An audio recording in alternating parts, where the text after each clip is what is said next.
आज मसीह वंदना में hello hello मसीह वंदना। आज है शनिवार और आज के दिन हम लेकर आते हैं प्रोग्राम हेलो मसीही वंदना। आप सबका आज के इस प्रोग्राम में स्वागत है और आप सब बहनों भाइयों को हमारा प्यार भरा नमस्कार। हमारी आशा है कि हमारे सभी बहन भाई कुशलता से हैं। हमारी टीम आपकी कुशलता के लिए हमेशा प्रार्थना करती है। आप भी कुछ समय निकालकर दूसरों की कुशलता के लिए प्रार्थना करें। इस तरह से परमेश्वर की आशीष हम सब पर बनी रहेगी। तो चलिए शुरू करते हैं आज का सफर। हेलो हेलो मसीही वंदना।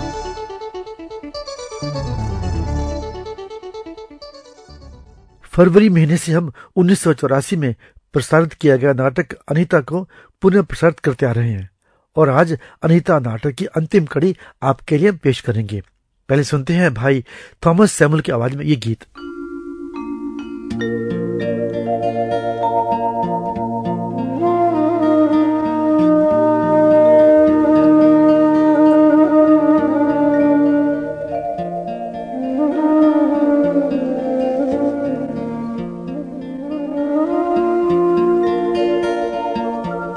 रचेगा नई धरती आकाश तू नया को देगा आवाज तू।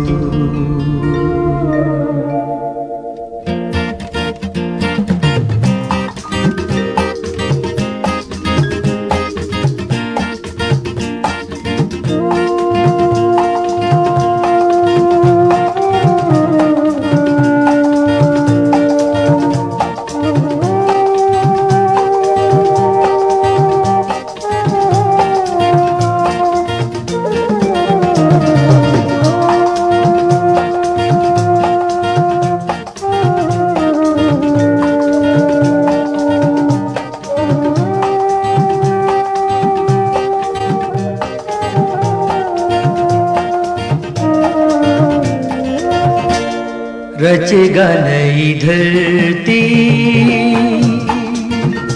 आकाश तू नया हमको देगा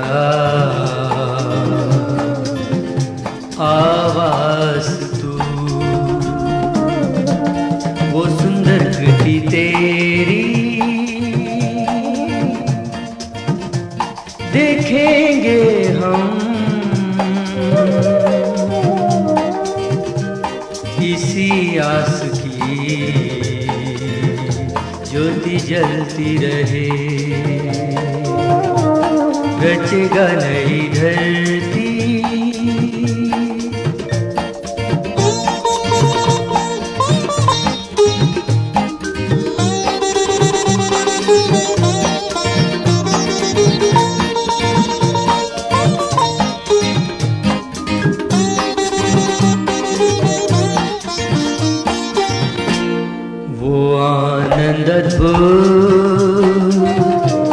मिलेगा हमें तू शांति अनोखी भी देगा हमें। मेरी श्वास प्रति श्वास तेरी ही रहे मन में यही आशा पलती रहे। रचेगा नई धरती आकाश तू नया को देगा आवाज तू। रचेगा नई धरती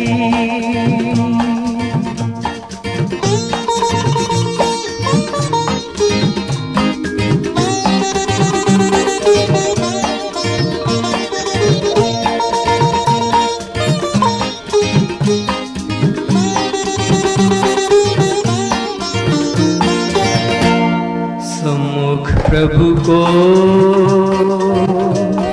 जो देखेंगे हम नए आत्मिक वस्त्र पहनेंगे हम, अलौकिक सवेरे को देखेंगे हम, इसी आस में शाम ढलती रहे, रचेगा नई धरती आकाश तू, नया को देगा आवाज तू, वो सुंदर कृति तेरी देखेंगे हम, इसी आस की ज्योति जलती रहे, रचेगा नई धरती आकाश तू, नया हमको देगा आवाज तू, रचेगा नई धरती। रचेगा नई धरती आकाश तू, नया वो देगा आवाज तू, वो सुंदर धरती तेरी देखेंगे हम, इसी आस की ज्योति जलती रहे। इस आशावादी गीत के बाद अब चलते हैं अनीता नाटक की अंतिम और 13वीं कड़ी की ओर।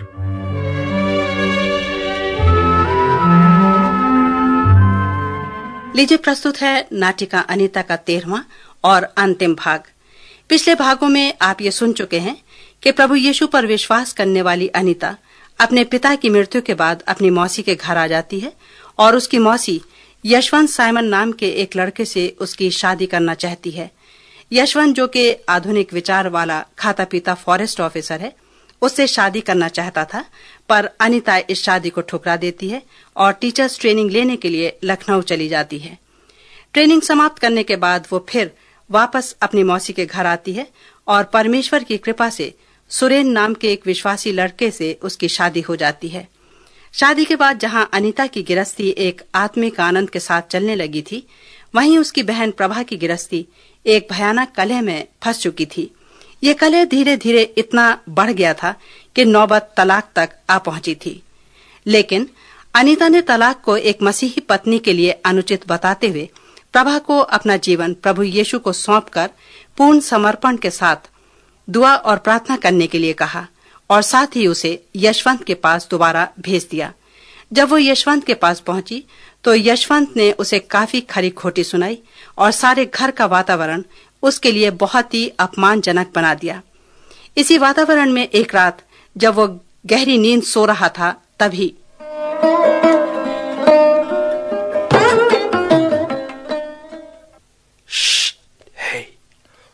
वो रहा यशवंत बाबू। चाकू तैयार है ना? हाँ। चुपके से जाकर सीधे छाती पर ही वार करना। अच्छा। तो जा, मैं बाहर से चारों तरफ नजर रखता हूं, शायद कोई आ न जाए। ठीक है।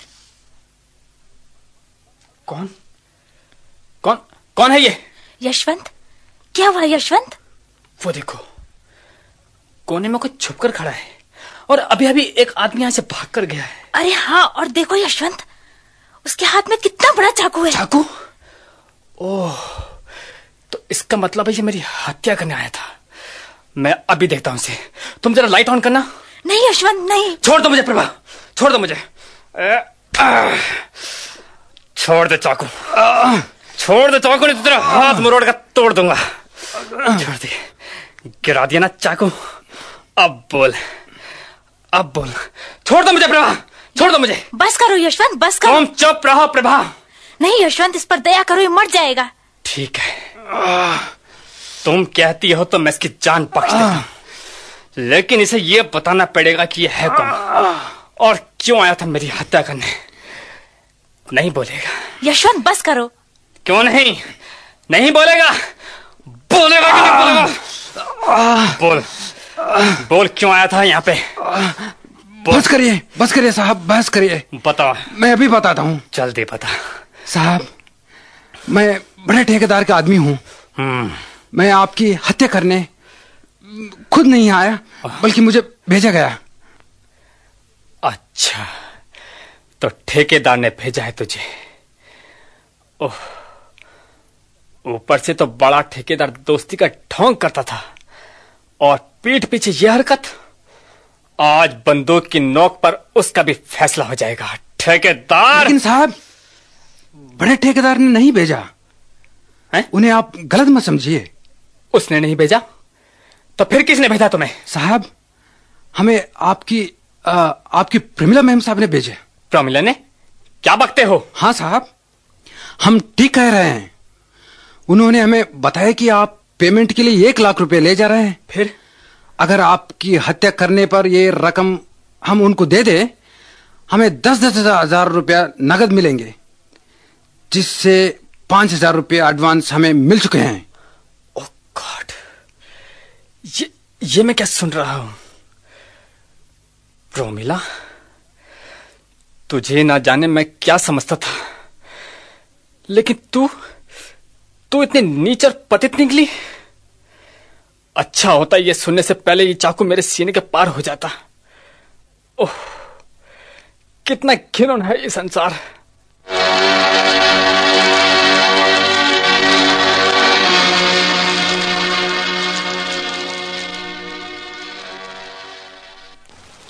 यशवंत, क्या सोच रहे हो? लगता है रात वाला हादसा अभी तक तुम्हारे दिमाग से उतरा नहीं। हाँ प्रभा, सोच रहा हूं मैं मर क्यों नहीं गया। यशवंत, ऐसा क्यों कह रहे हो? प्रभा, अगर मैं मर जाता तो कम से कम एहसान फरामोशी के इस दोहरे एहसास की कचोट से तो बच जाता। एहसान फरामोशी के दोहरे एहसास से? हाँ प्रभा, अब देखो ना, जिस प्रोमिला के लिए मैंने अपना सब कुछ लौटा देना चाहा, यहां तक कि तुम्हें भी, उसने इस एहसान का बदला मेरी हत्या की कोशिश से दिया। और जिस प्रभा ने रात दिन अपने को मुझ पर मिटाना चाहा, उस प्रभा के एहसानों के बदले मैंने उसका जीवन बर्बाद करना चाहा। है ना दोहरी एहसान फरामोशी? यशवंत, क्या सचमुच ये एहसास तुम में जाग उठा है? क्या इतने बड़े हादसे के बाद भी मैं तुमसे झूठ बोलूंगा? प्रभा, अगर तुम मेरे दिल की हालत देखो तो सचमुच तुम उसे इतना शर्मिंदा पाओगी कि वो तुमसे माफी मांगने की भी हिम्मत खो बैठा है। यशवंत, ऐसा मत कहो। यशवंत, माफी तो मुझे तुमसे मांगनी है। मैं खुद ही एक मसीह पत्नी के कर्तव्यों से गिर चुकी थी। न जाने कितनी बार झगड़ कर तुमको परेशान किया है मैंने। तो क्या सचमुच तुमने मुझे माफ कर दिया? यशवंत, यही बात अगर तुमसे पूछूं तो? प्रभा, मेरी अच्छी प्रभा। यशवंत,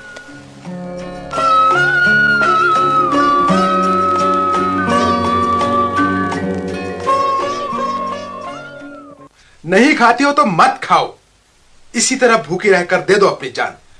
आज 1 हफ्ता हो गया तुम्हें ऐसा करते करते। क्या तुम्हारे नहीं खाने से प्रभा यशवंत के घर से लौट आएगी या यशवंत बदल कर रह जाएगा? सच कहते हैं, औरतों का दिमाग एड़ी पर होता है। अरे अंकल, ये क्या हो रहा है?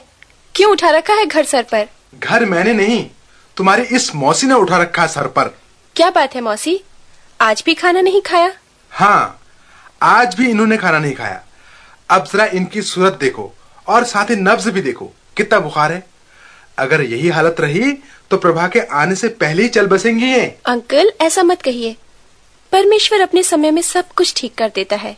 अनीता, ये सब देखकर तो मेरा मन भी परमेश्वर की ओर से हटने लगा है। ऐसा मत कहिए अंकल, इतनी सी बात में आपका विश्वास टोलने लगा है। जरा उन लोगों को तो देखिए जिनके घर बार उजड़ गए, जिनके शरीर रोग से जर्जर हो गए हैं, लेकिन उन्होंने भी ऐसा नहीं कहा। धीरज रखिए, सब ठीक हो जाएगा। आप आराम से बैठिए, मैं मौसी को खाना खिलाती हूँ। ठीक है, तुम भी कोशिश करके देख लो। मौसी, क्या बात है मौसी, खाना क्यों नहीं खा रही हैं आप? अन्नू, खाना कैसे खाऊं बेटा? मेरे गले में तो प्रभा की जिंदगी अटक चुकी है। अब खाना नीचे ही नहीं उतरता। न जाने कैसी गुजर रही होगी उस पर। मौसी, दिल छोटा मत करिए। प्रभु यीशु की सामर्थ पर विश्वास करिए मौसी, सब कुछ ठीक हो जाएगा। अनीता मेरी बेटी, तेरा परमेश्वर न जाने कब ठीक करेगा। मुझे तो लगता है बस मैं ऐसे ही चली जाऊंगी। मौसी ऐसा मत कहिए।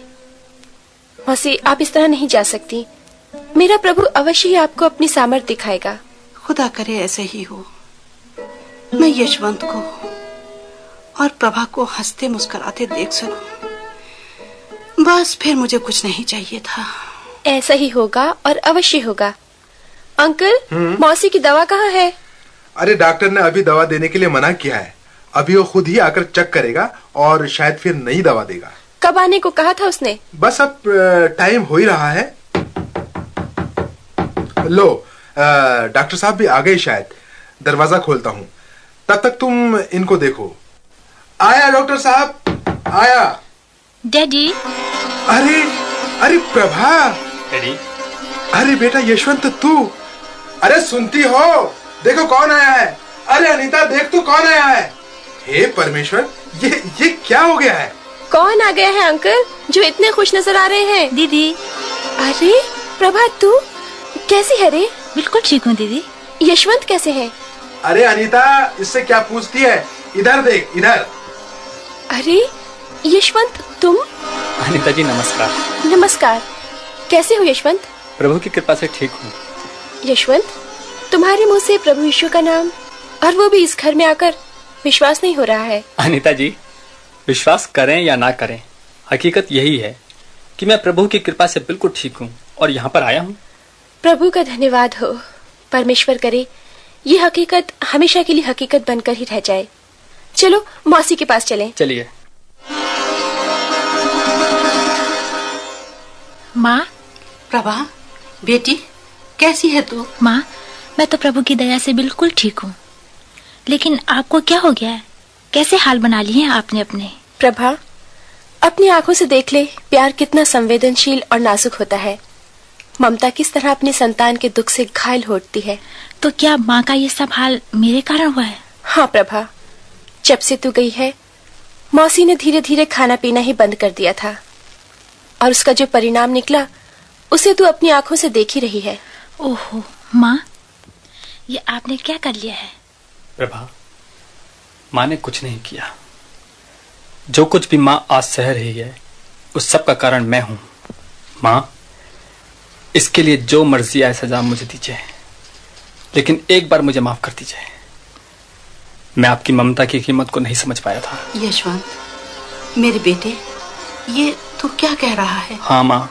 यकीन नहीं आ रहा। माँ, जिस यशवंत को तुम्हें यकीन करना चाहिए था, सचमुच वो तो मर चुका है।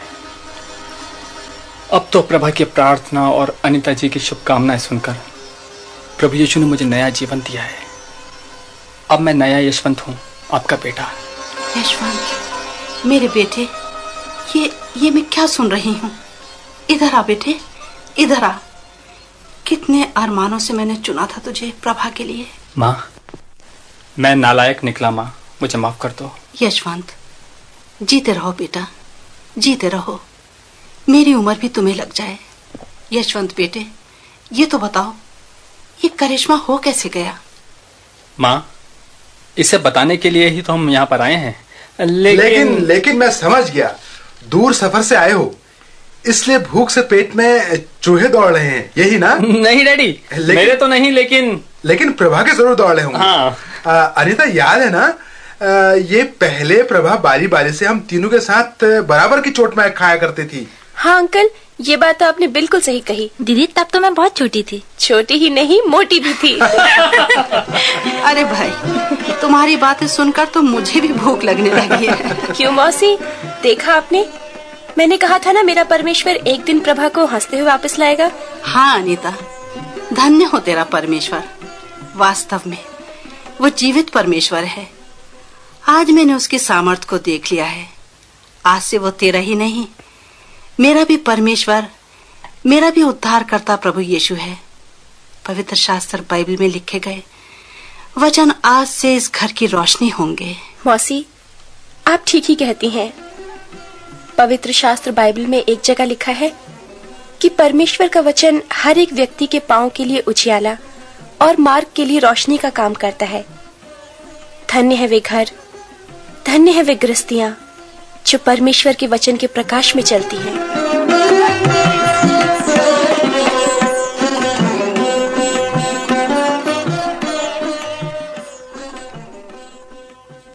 श्री चंचल प्रसाद द्वारा लिखी नाटिका अनीता का अंतिम भाग आपने सुना। हमें आशा है कि इस पूरी नाटिका को सुनने से आपको लाभ हुआ होगा और आप समझ गए होंगे कि मसीह पर विश्वास रखने वाले व्यक्तियों को अपना जीवन साथी किस प्रकार चुनना चाहिए और साथ ही अपनी गृहस्थी किस प्रकार चलानी चाहिए।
दिन प्रतिदिन तुझ में प्रभु आगे बढ़े हम सभी, तेरे वचन चित से न उतरे कभी।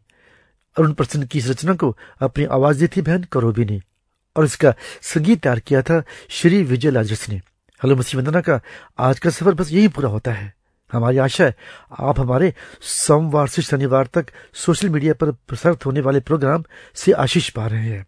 इन प्रोग्राम के विषय और अधिक जानने के लिए आप हमारे इस व्हाट्सएप पर संपर्क कर सकते हैं 931-947-3370 931-947-3370 और हमारा ईमेल है info@masihvandana.org।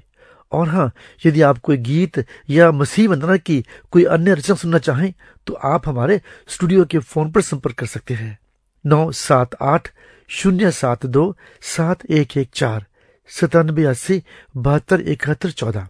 Hello Masih Vandana the good news broadcasting society का साप्ताहिक प्रोग्राम है जो हर शनिवार को प्रस्तुत किया जाता है। और अब अपने रेडियो व मीडिया साथी अनिल धालीवाल को इजाजत दें। फिर मिलेंगे। नमस्कार।